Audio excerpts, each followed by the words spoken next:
Olá, tudo bem com você? Que bom tê-la aqui com a gente mais um GC Online. Sempre é bom ter você conosco e hoje não vai ser diferente. A gente está aqui caminhando toda quinta, todo GC Online rumo a esse estudo do Sermão da Montanha e hoje não vai ser diferente. Como sempre está aqui com a gente o Anderson, Raíssa e o Tairone está aqui com a gente. Que bom que você está com a gente, que bom que você conseguiu reservar esse tempo. Quero muito encorajar você que é líder de GC. Não desista do seu GC. Fica firme, por favor. Eu sei que é um tempo muito complicado, mas você pode fazer o seu GC por meio de plataformas digitais. Né? Não desista do povo que participa do seu GC. Né? Entre em contato, ligue. É um tempo onde a gente vai precisar se fazer cada vez mais presente, estando com o corpo longe, estando distante. Né? Então, que seja um tempo bom para você que está longe de nós, mas também está perto por meio dessa plataforma aqui. Eu quero começar esse nosso encontro aqui orando por você, por nós, para que no final desse encontro você consiga aplicar a sua vida, né? Tudo que a gente vai falar aqui, tudo aquilo que é da palavra de Deus, em nome de Jesus. Você pode fechar os seus olhos, por favor? Pai, nós te louvamos e nós te agradecemos, nós bendizemos o teu nome e nós te honramos nesse dia, Pai, pela vida. Muito obrigado, Pai, por ter nos alcançado, por ter salvado as nossas almas da perdição. Obrigado, Pai, por ter se revelado a nós em lugares escuros, Pai. Obrigado por não somente ter se revelado a nós, como também por ter nos dado uma missão, Pai. Nós somos comissionados pelo Senhor, nós temos uma responsabilidade de resplandecer a Tua luz, Pai, dar sabor ao mundo. Pai, eu oro por cada líder de GC, por cada anfitrião, Pai, por cada membro de GC, por cada um dos nossos GCs. Eu oro para que nós sejamos fortalecidos. Oro, Pai, para que o Senhor nos vigore, Pai, em nome de Jesus, Pai. Seja um tempo bom aqui com os nossos irmãos e que nós consigamos viver a Tua vontade, em nome de Jesus. Amém e amém. Raíssa. Aleluia. Nós te adoramos, Jesus.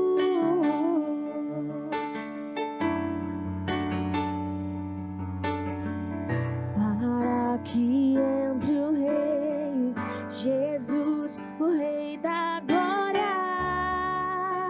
eu abro meu coração, eu abro meu coração para que entre o Rei Jesus, o Rei da Glória, eu abro meu coração, eu abro meu coração para que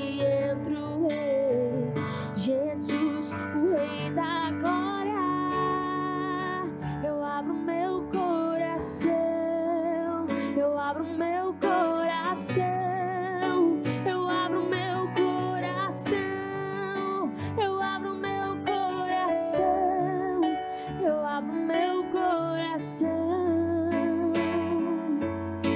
E quem é o Rei da Glória?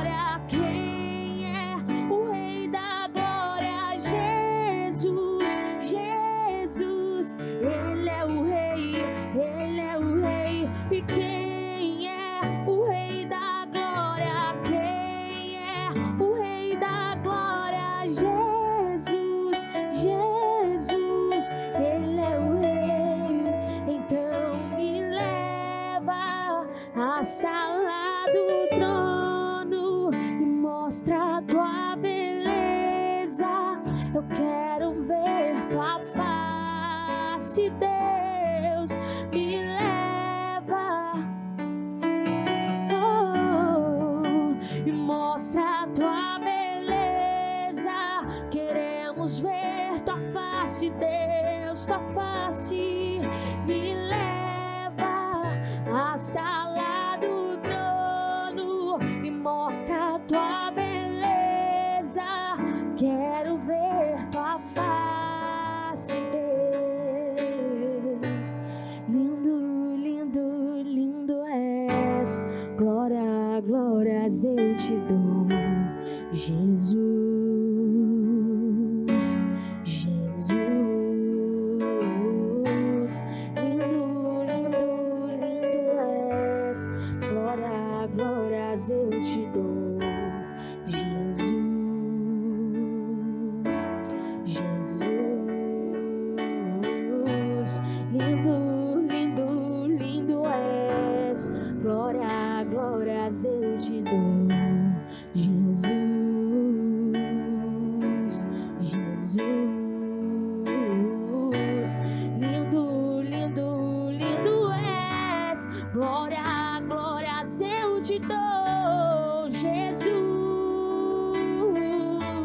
Jesus, então me leva à sala do trono e mostra a tua beleza.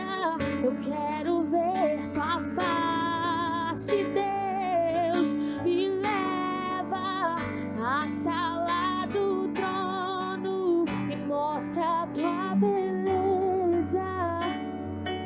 Oh, porque dele, por ele, para ele são todas as coisas. Porque dele, por ele, para ele são todas as coisas. Porque dele, por ele, para ele são. Então me leva à sala do trono e mostra a tua beleza. Quero ver tua face, Deus, me leva à sala do trono e mostra a tua beleza. Quero ver tua face, Deus. Amém, Senhor. Esse é o nosso desejo, Pai, sermos agraciados pela presença do Senhor, Pai, sermos vistos pelo Senhor. E nesse momento a gente quer pedir ao Senhor para que onde estiver alguém participando desse GC, que essa vida possa ser achada, Pai, que esse coração possa ser encontrado pelo Senhor, pelas verdades que serão ditas aqui, que esse coração possa estar habilitado a viver a essa altura daquilo que o Senhor nos pede. Em nome de Jesus. Amém e amém. Amém? Bem, o tema da lição de hoje é: não penseis que vim revogar a lei ou os profetas. Mateus capítulo 5, verso 17 e 18. Se você pode, onde você estiver, abra sua Bíblia nesse texto de Mateus capítulo 5, verso 17 e 18. As palavras de Jesus no relato aqui do evangelista Mateus, o que fora dito é o seguinte: não pensem que vim abolir a lei ou os profetas. Eu não vim abolir, mas cumprir. Digo-lhe a verdade: enquanto existirem céus e terra, de forma alguma desaparecerá da lei a menor letra ou o menor traço, até que tudo se cumpra. Amém? Bem, nas palavras de Cristo aqui, ele falando para os seus ouvintes, ele já deixa claro então que ele não veio abolir a lei. Ele veio para cumprir a lei. Me parece que Cristo fala isso como quem deseja fazer com que os seus ouvintes compreendam que ele veio trazer os instrumentos necessários para que nós consigamos entender a lei, praticar a lei, né? Porque toda lei só pode ser compreendida por intermédio do Espírito Santo, que é quem nos auxilia nessa trajetória. E ele só nos é dado por meio do sacrifício de Jesus. Então ele veio cumprir a lei talvez nesse sentido. Jesus descreveu como deve ser o caráter do crente, ele começou o sermão dizendo isso. Ele também escreve como o crente deve se comportar. E agora ele mostra o meio pelo qual o cristão deve fazer para tornar real o seu caráter e o seu comportamento no mundo. Parece então que a lição propõe para a gente que depois de ter nos ensinado esses dois anteriores passos, ele está agora nos ensinando como que nós devemos nos portar, nos comportar, né? Ou o que essa lei toca a vida cristã, ou como deve ser vivida a vida cristã, né? Pode-se dizer que a palavra que resume toda a vida cristã é retidão. Ou seja, o cristão deve ter uma vida reta. A gente vai falar sobre isso, sobre essa vida reta, o que seria, sobre as possibilidades. Segundo Lloyd Jones, nos versículos que lemos, Cristo afirma que tudo quanto ele ensinaria dali por diante estava em absoluta harmonia com os ensinamentos do Antigo Testamento. Com os ensinamentos do Antigo Testamento. Vamos lá então. O Cristo está aqui dizendo aqui que ele não veio revogar a lei. Assim como o apóstolo Paulo fala que toda lei é boa, ela é proveitosa, Cristo, quando ele surge, ele está dizendo para os seus ouvintes que ele não veio excluir, anular a lei. Me parece que isso que ele está falando é importante de ser dito, porque existem espectadores ali que acham que pretendem fazer de Cristo símbolo desse anarquismo. Parece que ele surge então como aquele então que vai implantar algo novo e tudo que fora dito antes dele não tem importância alguma. Então nós podemos então abolir os relatos dos profetas, os textos anteriores não têm importância. Não, não é isso que ele está fazendo. Os ensinamentos de Jesus estão em harmonia com os ensinamentos do Antigo Testamento. O que está em xeque aqui é que, apesar dos ensinamentos de Jesus, o Anderson, estarem em harmonia com aquilo que o Velho Testamento ensina, estão em desarmonia com aquilo que os fariseus ensinaram. Então, Raíssa, o que Cristo ensina vai bater de frente com a tradição dos fariseus e com os seus ensinamentos. Então, quanto a isso, é que nós então percebemos que a prática da lei, ela foi manchada por esse zelo vazio dos fariseus, né? Se por um lado os ensinamentos de Cristo estavam em harmonia com o do Antigo Testamento, por outro lado eram contrários os ensinamentos dos fariseus e dos escribas.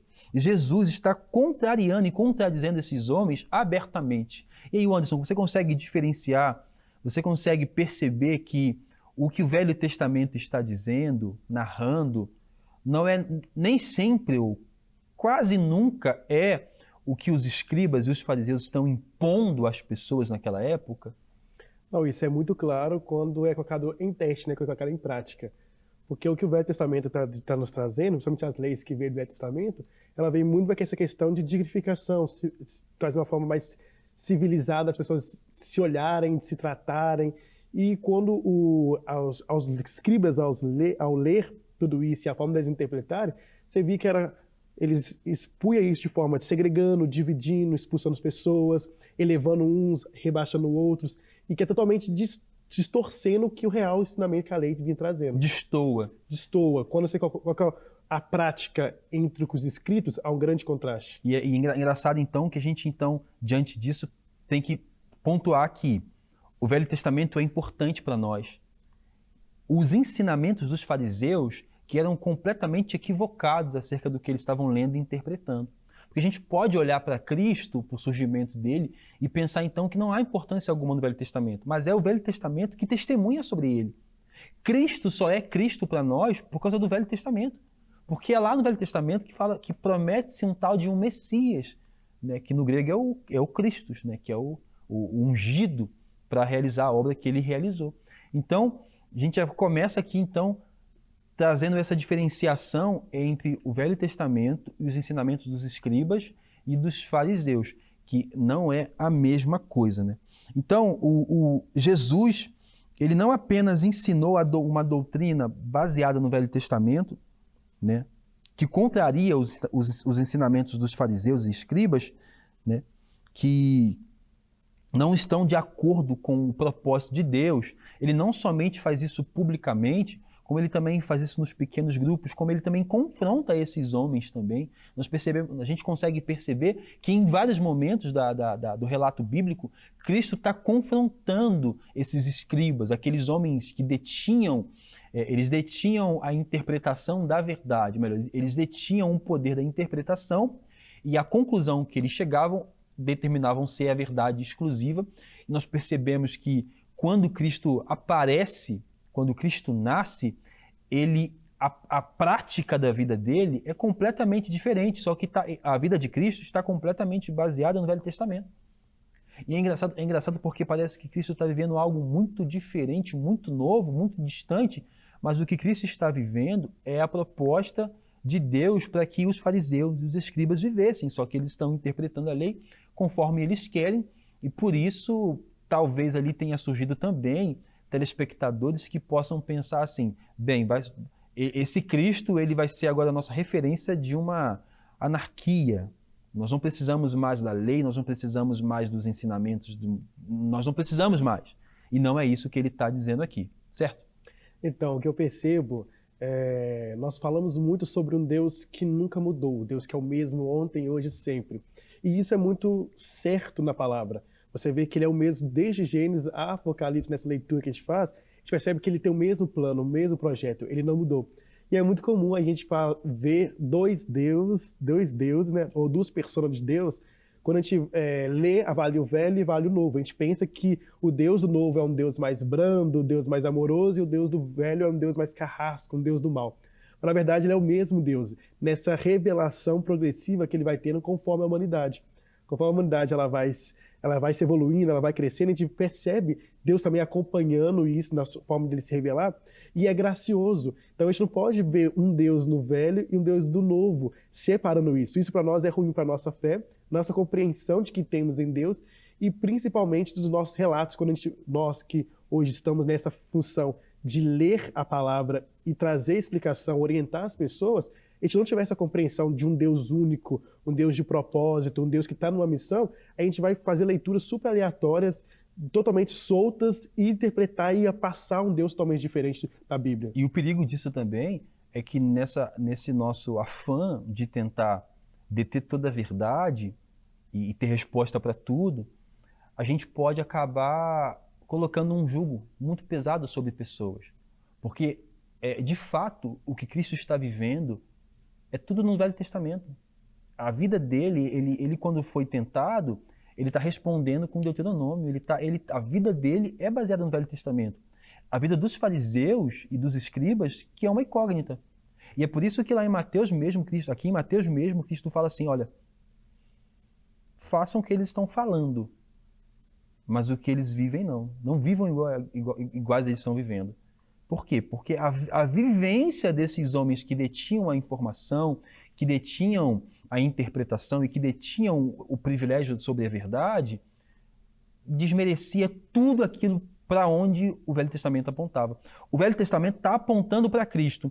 Quando surge Cristo, eles não conseguem reconhecer que esse é o Salvador, porque a forma como eles vivem é como se a minha forma de viver faz com que eu não aceite Cristo. Por quê? Porque parece que o parâmetro mudou. Não é mais o que era real.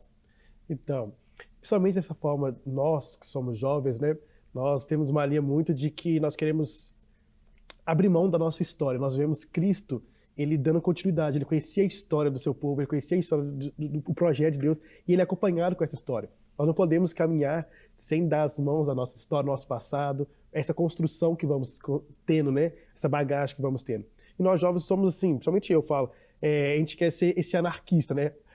Continuar a coisa a partir de mim. Não, eu não vou desprezar os conhecimentos que teve para trás, a história, e vou começar algo novo.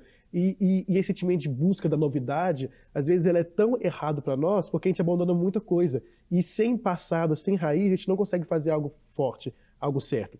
Então Cristo, quando ele revoca o Deuteronômio, quando ele vem usando as leis, ele vem reafirmando os profetas, ele entende a necessidade que é dessa construção da leitura sobre Deus, da leitura sobre a comunidade, a leitura sobre a fé, e nós não podemos abrir mão disso, Rafa. E é importante a gente, então, diante disso que você falou, perceber então que dentro da missão de Deus, Moisés é importante. Como Moisés, enquanto uma referência da lei, ele é importante, entendeu? Deus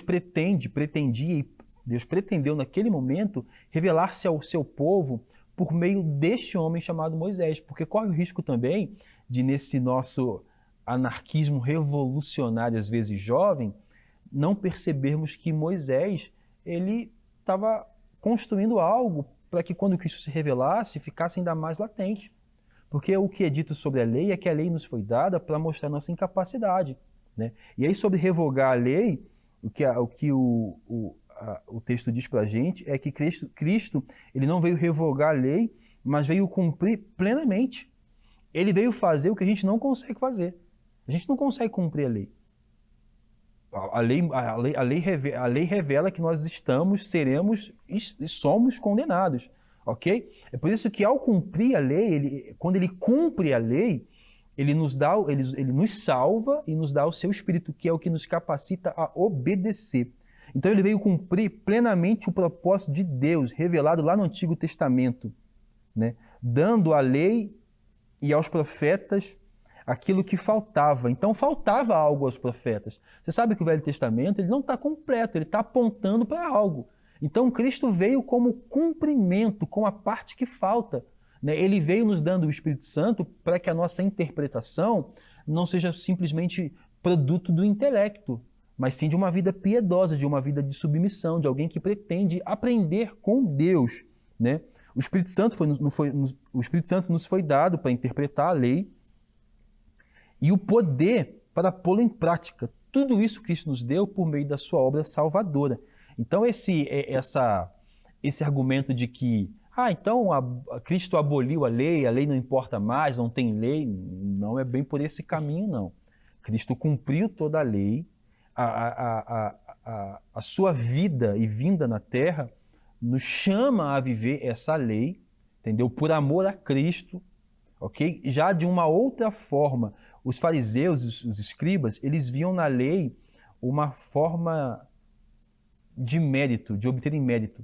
Por isso que eles escondiam suas mazelas. Por quê? Porque a lei iria expor.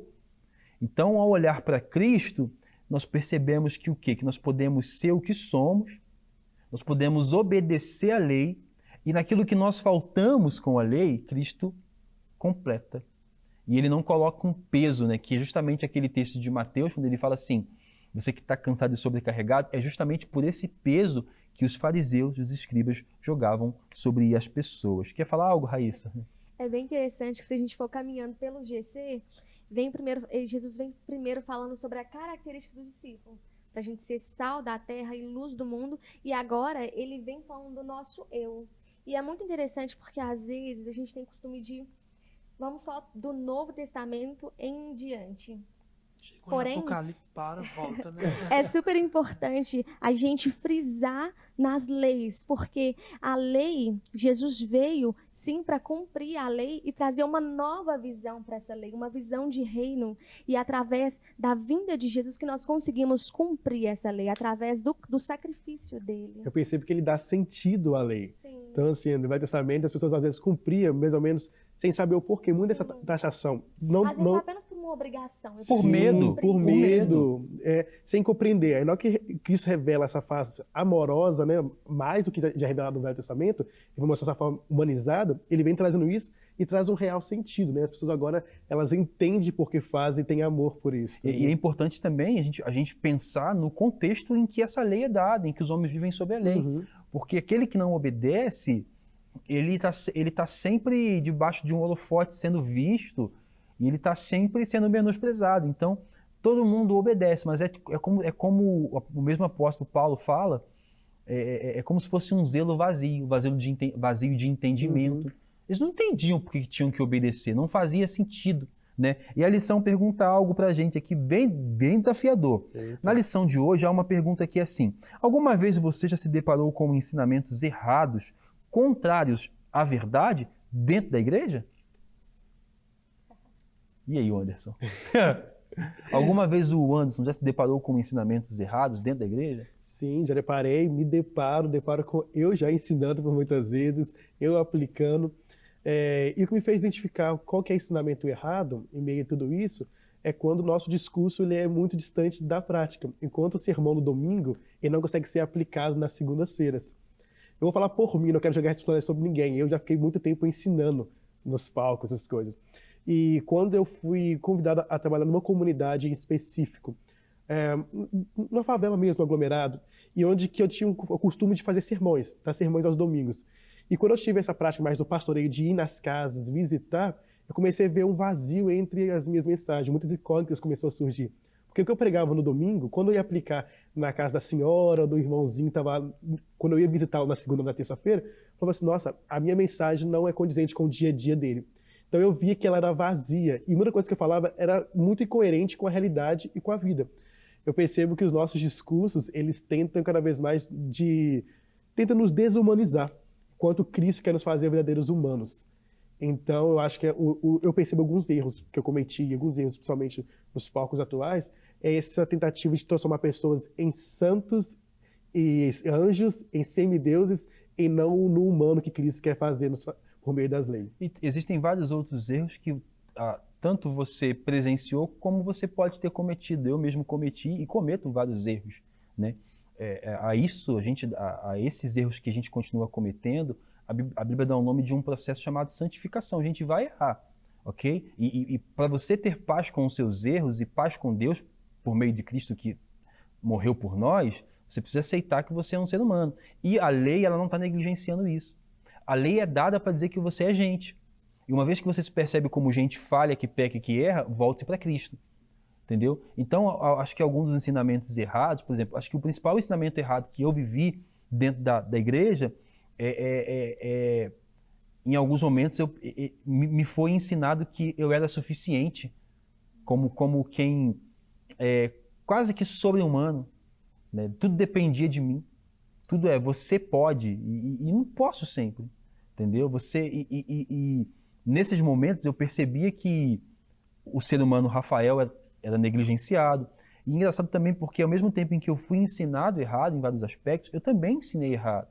E com isso eu coloquei peso em cima de muita gente, entendeu? Mas assim, a pergunta fala assim, alguma vez você já se deparou com ensinamentos errados, contrários à verdade dentro da igreja?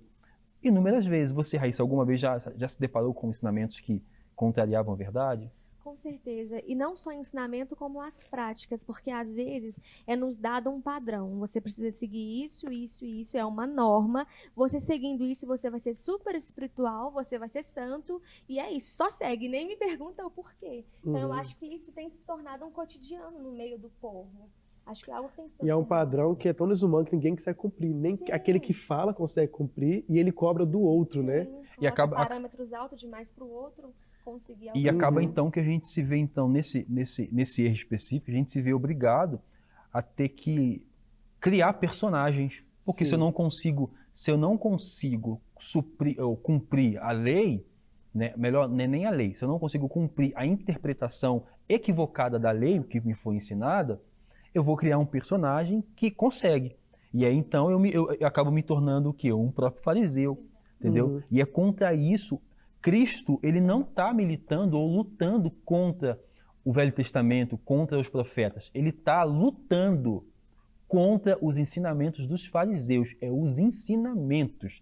Lembrando que esses homens estavam questionando Cristo de por que os discípulos dele não lavavam as mãos. Mas isso não está na lei. Isso é uma interpretação da tradição deles, entendeu? Então, parece que eles foram colocando algumas coisas que traziam benefícios para ele, entendeu? Naquelas práticas que eu consigo realizar, eu coloco um mérito nela, então. Naquilo que eu não consigo, eu vou facilitando. Porque quando Cristo fala assim, aquele que não tem pecado, atire nela a primeira pedra. Na lei, tá lá para atirar. Tá lá. Mas por que ninguém atirou? Porque todo mundo estava ali com o seu personagem. Então, é exatamente contra esse tipo de ensino que propaga uma falsa lei, que propaga uma interpretação equivocada, é exatamente contra isso que Cristo está lutando ali ao dialogar com os seus discípulos e também ao confrontar os fariseus e os escribas. Eu vejo muito erro nos excessos. Então, assim, nesse excesso de zelo, às vezes, de tentar manter a figura ou a imagem de Deus, as pessoas acabam errando e colocam leis onde não existem, né? Então, assim, foi colocado, você percebe na leitura bíblica, um tanto de ritos que foram acrescentados nessa tentativa. Poxa, se eu não posso tocar nesse copo, então eu não vou poder pisar nem nesse tapete. Então, melhor ainda, para não tocar nesse copo, eu não vou entrar nessa sala. Então, começa o ser humano se priva de muitas coisas para que ele não possa, talvez, não tentar ofender a Deus. E foge muito da nossa humanidade, daquilo que Deus tem falado conosco, né? Essa construção do ser humano. Até porque Deus não nos chamou para ser um semideus, um anjo, uma pessoa santíssima. Para ser um ser humano, o próprio nome diz, um ser humano. Você vai ser um tentante, uma pessoa que está tentando alcançar, que está se esforçando, que está se assegurando nele, não uma pessoa que vai ser ali uma farsa. E é engraçado porque Jesus aqui ele está se deparando com um grupo de pessoas que pensavam conhecer a verdade mais do que ele, né? E essa soberba de pensar ser conhecedor da verdade é o que quase sempre nos faz negligenciar a Cristo enquanto verdade plena. A gente precisa olhar para o Velho Testamento e ver valor e importância ali. Entender o lugar da lei na vida cristã, observar a lei a partir de Cristo,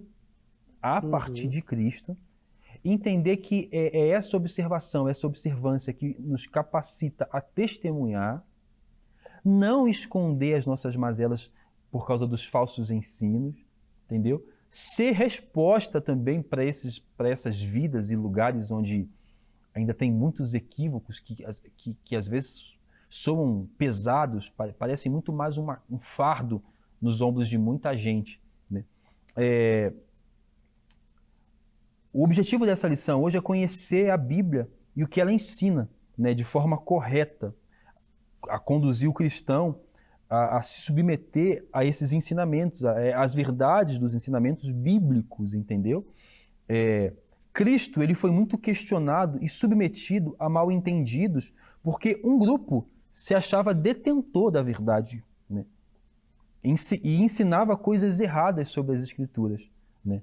A vida deles era uma mentira e eles conduziam o povo de Deus debaixo dessa mentira. Olha só como é que era dissonante. Eles tentavam ensinar a verdade vivendo uma mentira. E não faz sentido nenhum. Isso quer dizer que esses próprios homens não tinham as suas vidas expostas à luz da lei.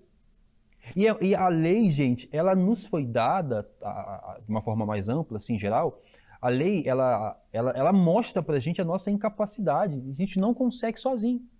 Para que a gente se volte para o Senhor. E se a gente não se volta para Cristo, a gente vai ser tentado a formular esse personagem. E nós vamos começar a viver uma mentira. E aí tudo que a gente vai ensinar vai estar manchado, né, por essa mentira. E acaba que até essa mentira ela se replica nas nossas reuniões. Então são encontros de inúmeros personagens, porque ali quando você vai avaliar, a gente que faz gabinete, a gente conversa no particular com os membros, você começa a ver que muita gente mascarada não vive na verdade, arrota uma santidade que não consegue cumprir e que acaba culpando o outro. Então acaba que detém mesmo, repreende mesmo até esse ensinamento que Deus nos ensinando sobre o que é a comunhão e o poder do convívio da comunidade. Então, assim, há um poder no convívio da comunidade, mas quando a comunidade ela é verdadeira, né, na sua verdade, na sua essência, onde Deus vai trabalhando, nessa evolução de Deus vai trabalhando na sua comunidade. Quando é essa mentira, Deus não trabalha, eu não consigo trabalhar com o outro, eu não cresço, a igreja não cresce e ela não consegue fazer o papel que ela foi chamada para ser. Porque também a gente quer passar isso para a comunidade e também nos achegamos a Deus com esse padrão. Uhum. Eu sou santa, a gente não consegue se abrir e lançar sobre o chão as nossas facetas que nós criamos. Eu acho que Deus não tem problema em lidar com comunidades, com a gente, com todas essas mazelas.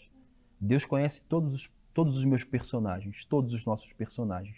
E Ele sabe exatamente como nós estamos atuando na comunidade local, no trabalho, em vários lugares. O convite de Cristo, o processo de santificação, visa destruir esses personagens e nos fazer um só, um ser integral. Nós somos isso. Ok? É um processo. Agora, quando nós falamos sobre esses lugares onde a mentira reina, onde a falsidade reina, eu olho onde reina o pecado, vamos pôr assim, eu olho para alguns relatos de Paulo nas suas cartas e eu percebo a paciência de Deus em lidar com esse grupo religioso.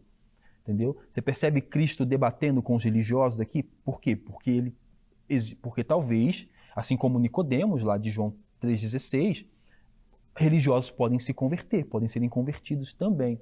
Então, só ponderando mesmo que todo esse ensinamento errado, que tem vários desdobramentos perigosos, podem ser resolvidos. Por exemplo, se numa igreja a verdade não reina ainda, ela não deve ser descartada por isso. Por quê? Porque Deus está sobre isso. Então, Deus pode fazer algum movimento na história. Se não fosse assim, Deus deveria ter destruído o mundo, porque o mundo está cada vez pior. E mesmo assim, Deus está se movendo. Então, a lei, ela não foi dada para ser revogada. Cristo dá o sentido real para a lei, né? Cristo, ele cumpre toda essa lei, né? E ele nos faz compreender melhor, né? A vida desses homens aqui que estão cobrando dos seus seguidores essa retidão, essa santificação, é uma falsidade. E é justamente isso também que às vezes faz com que a palavra que é importante venha a ser desmerecida. Por exemplo, o Velho Testamento é importante, mas como ele é falado por homens falsos, nós pensamos que ele não é importante por isso.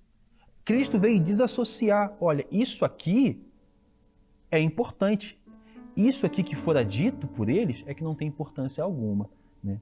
Jesus advertiu os seus discípulos que não se deixassem confundir. Existe uma confusão aqui, afinal.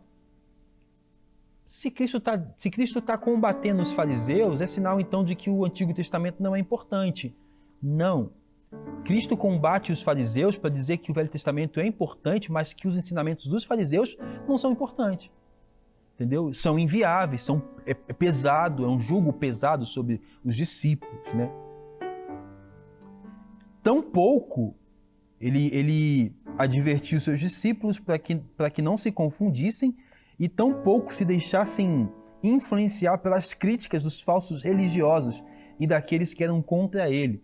E aí que está, os ensinamentos de Jesus confrontavam os seus ouvintes. No meio extremamente religioso surge um homem chamando o Deus de Israel de Pai, trazendo Deus para mais perto, dizendo para aqueles homens e mulheres e crianças também agora, que eles têm acesso a Deus. Porque nos ensinamentos dos fariseus, as mulheres não tinham acesso a Deus. As crianças também não.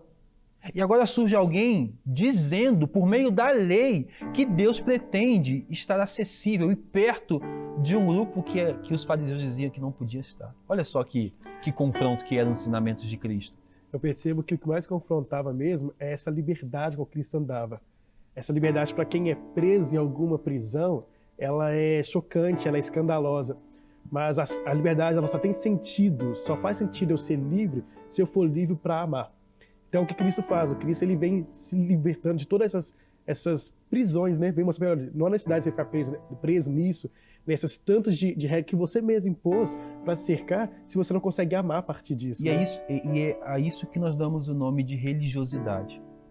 A religiosidade são práticas vazias que parecem fazer referência a Deus, mas não fazem, porque elas não estão baseadas na verdade, e por isso a motivação delas tem muito mais a ver com massagear o nosso ego e fazer com que o nosso nome seja grande do que apresentar Jesus.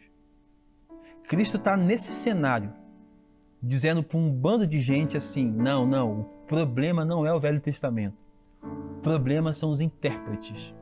O problema é a vida dos intérpretes. O problema é isso. Então, Jesus ele preparou a mente dos seus discípulos, ensinando-os como eles deveriam viver. Olha aí, viver. Vivam o que vocês estão pregando. Porque é engraçado porque não somente a interpretação dos fariseus está equivocada, como eles não conseguem viver com base no equívoco que eles estão ensinando. Eles estão entendendo errado, ensinando errado e não estão conseguindo viver de acordo com o erro deles.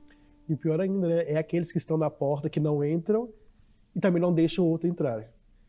Isso é um pedágio. Sim, então assim, eu acho que complica mais toda a situação. Não é apenas se prejudicar nessa interpretação, que também é muito ruim, mas também é prejudicar outro quando você está nessa posição de ter que abençoar, ter que ensinar, e você está levando pessoas para perdição ou perpetuando ela nesse lugar de perdição. Mas, então existe uma responsabilidade imensa naqueles que ensinam, na gente que ensina. Sim. Né? Lembrando que hoje, né, no século XXI, como é que se dá o ensino? Por meio do diálogo.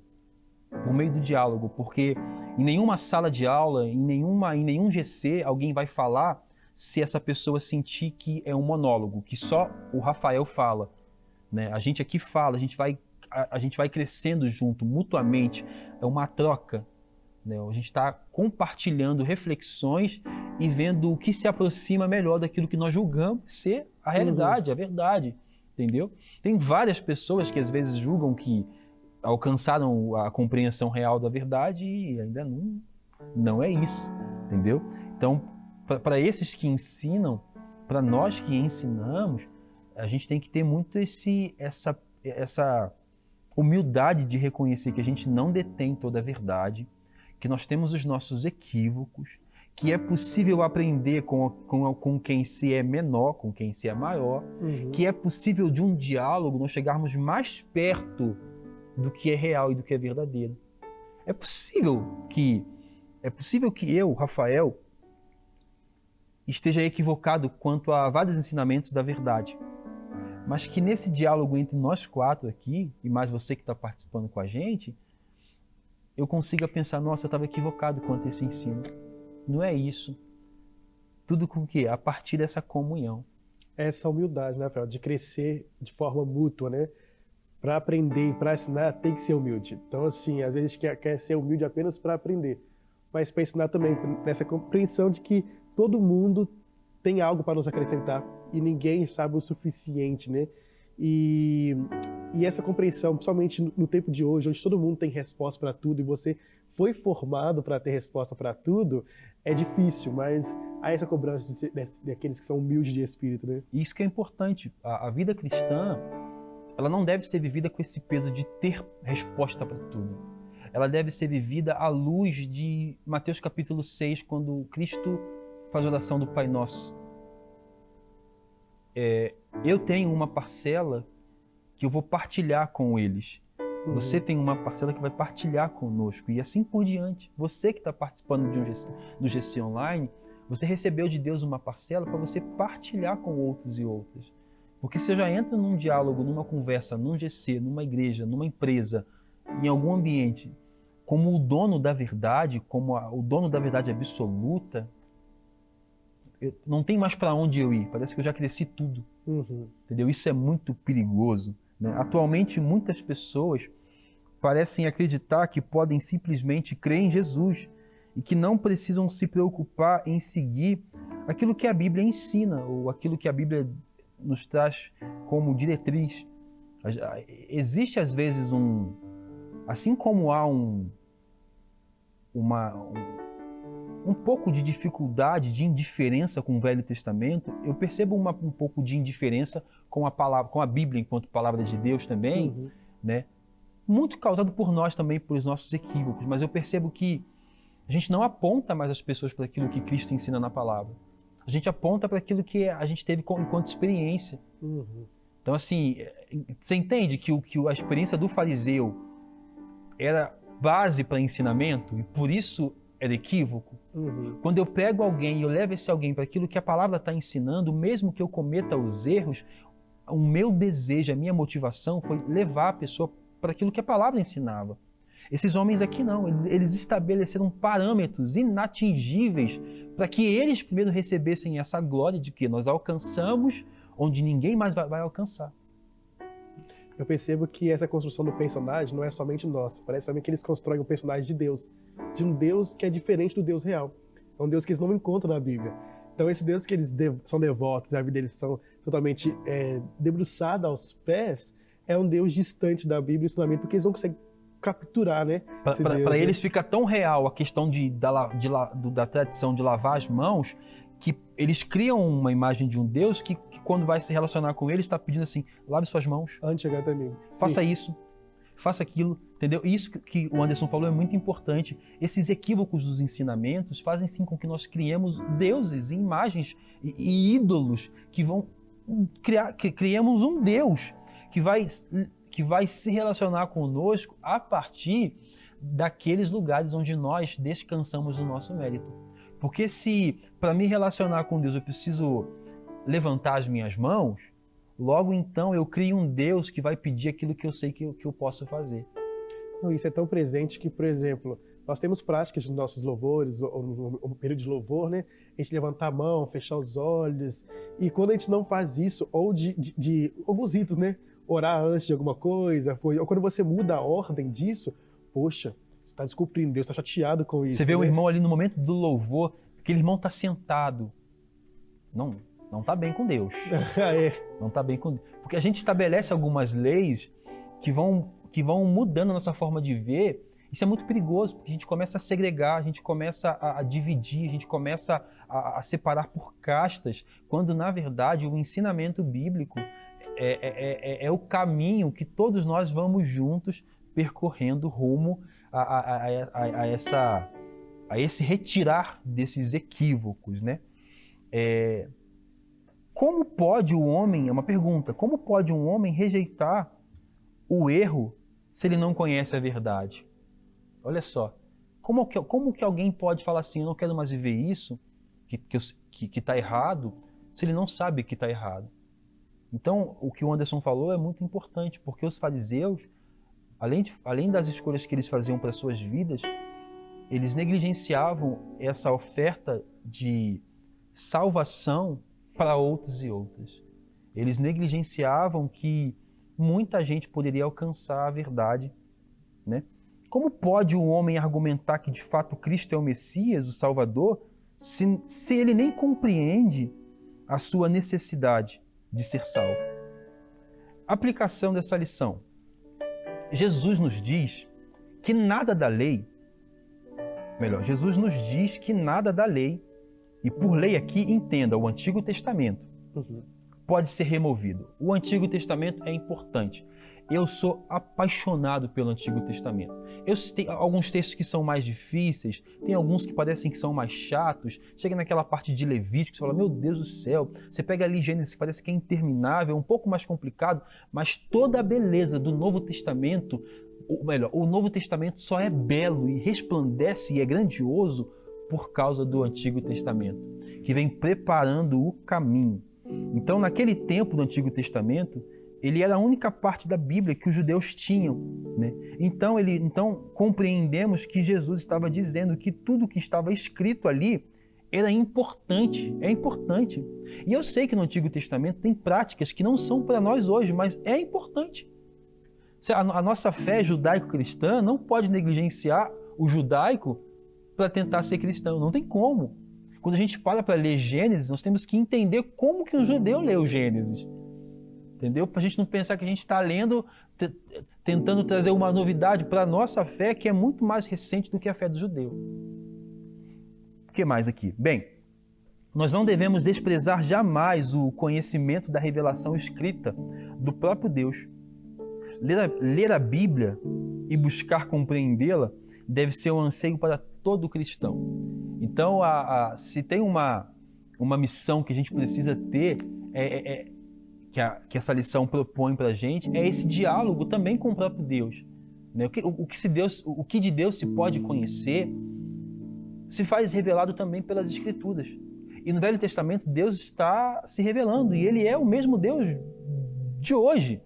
Ele não mudou, é a gente que dividiu em lei, em graça, mas Deus é constante, é o mesmo. Eu quero muito encorajar você a buscar esse estudo, a buscar se aprofundar. Olha, a nossa comunidade, a nossa igreja, se você faz parte da Lagoinha, da Igreja Batista da Lagoinha, o que nós mais temos aqui é curso. O que nós mais temos é curso para poder aprender a entender um pouco mais a Bíblia. Você vai ter ali o início, você vai ter o curso de maturidade, você vai ter o carisma, você vai ter os cursos nas suas comunidades locais. Na Savassi, por exemplo, onde eu sou pastor, e os irmãos aqui também participam de lá, nós temos vários cursos para que os irmãos consigam amadurecer um pouco mais a compreensão, para que os irmãos consigam entender, aprender a interpretar, porque vários erros que acontecem é por um equívoco de interpretação. Quero encorajar você, então, a se aprofundar no conhecimento do Velho Testamento. Entenda um pouco mais o Velho Testamento, entenda o que é para nós ainda hoje, para você poder ter uma clareza maior de tudo, da profundidade do Novo Testamento. Quero poder orar por você, em nome de Jesus. Pai, eu quero te louvar e te engrandecer, quero te exaltar neste dia. Quero te honrar, Pai. Obrigado por ter se preocupado em que homens e mulheres relatassem as suas experiências contigo, a fim de que nós pudéssemos ter uma direção para onde seguir. Obrigado, Pai, porque a lei ela serve de muleta, ela nos direciona, ela aponta. Obrigado, Pai, porque o Velho Testamento prepara um caminho para nós no nosso coração, que quando Cristo nasce ali no Novo Testamento, a gente regozija por tudo o que aconteceu anteriormente. É no Antigo Testamento que nós vemos o Senhor criando o universo. É lá que nós cometemos o erro em Adão e Eva. É lá no Antigo Testamento, também no Éden, que nós percebemos o Senhor prometendo o Salvador. É lá no Antigo Testamento que a gente percebe o Senhor escolhendo homens comuns, pecadores como Abraão. É no Antigo Testamento que nós percebemos o Senhor cuidando do seu povo, mesmo no Egito. É lá no Antigo Testamento que a gente vê o Senhor abrindo o mar, levantando Moisés como essa referência, não só da lei, mas como essa voz profética do povo. É lá no Antigo Testamento que a gente percebe o Senhor cuidando do povo até o surgimento do seu Filho. Obrigado, Pai, por ter nos dado esse primeiro mandamento, esse primeiro testamento, esse Antigo Testamento. Que nós consigamos ler, entender, aplicar a nossa vida. Que Deus te abençoe e te dê uma semana maravilhosa, em nome de Jesus. A sala do trono e mostra a tua beleza. Eu quero ver tua face, Deus. Me leva à sala do trono e mostra a tua beleza. Quero ver tua face, Deus.